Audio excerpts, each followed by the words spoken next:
Gyako Akawuuwo nga bannayuganda bangi bakyakaaba ebbula ly'emirimu. Tutuuseeko ku mwalo Eruzira ogwa Portbelo gye tusinkanidde abakola ogw'obuvubi wamu n'okusaabaza abantu ne batunnyonnyola embeera ez'enjawulo ze bayitamu okweteera emmere ku ssowaani.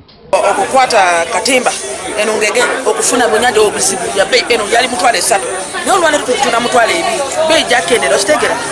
Bangi ku babeera ku mwalo guno basinga kwettanira bya buvubi era ng'amagye agabaweebwa gabayambye ekyamaanyi okulwanyisa envubu embi era nga tebakyalina misango gyonna gyekuusa ku nsonga eno ku mwalo guno.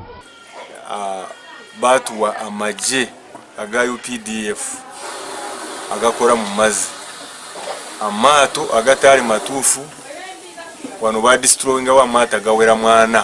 Bano bagamba nti wadde nga tebali bubi mu byobulamu era nga bagezezzaako okukuuma obuyonjo, gavumenti tevuddeyo kubayamba kweyongera ku byankulaakulana nti era omwalo guno enkulaakulana yaagwo yandibadde esingako eri kati. Gavumenti tegufuddeeko, abantu bagezao okwekolamu omulimu olw'ensonga eno booda namba ndozogiraba eno booda abantu bava ebweru yonna yonna ono balina okuyita okusobola okuyingira mu ggwanga lyaffe Uganda.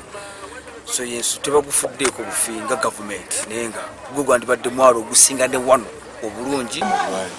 Kino ekifo kiyonjo nnyo era tulowooza abamu waliwo gwe bampala babuuza enkuba bwetonya mubeera mutya wano tewajula nga bwolaba za bwayise okujjako abantu abamu most especially public tetubadde na public toilet kwa public gye twali nawo amazzi gajonoona side eri. Okusinziira ku Kyawa Francis emirimu gy'akola ku mwalo guno gitambula bulungi ddala wadde ng'oluusi batawaanyizibwa embeera y'obudde nga kino nno kigootaanya emirimu gyabwe wamu n'akatale k'ebintu byabwe okuziŋŋama. Ku nnyanja embeera y'obudde bambi batataaganyizibwa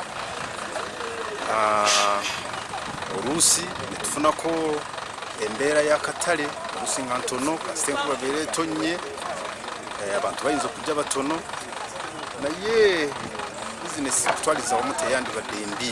Mu bizibu ebirala bye basanga mwe muli ebbeeyi y'ebikozesebwa okubeera ng'eri waggulu ekibalemesa okubyetuusaako wamu n'okwongera obubbi ku mwalo guno. Oba kati mwekwata byennyanja balega byennyanja ne babba kubanga tebalina kyakola kati ne bubi kati bwayongera kubanga teri mirimu abaana tebalina mirimu kitegeera.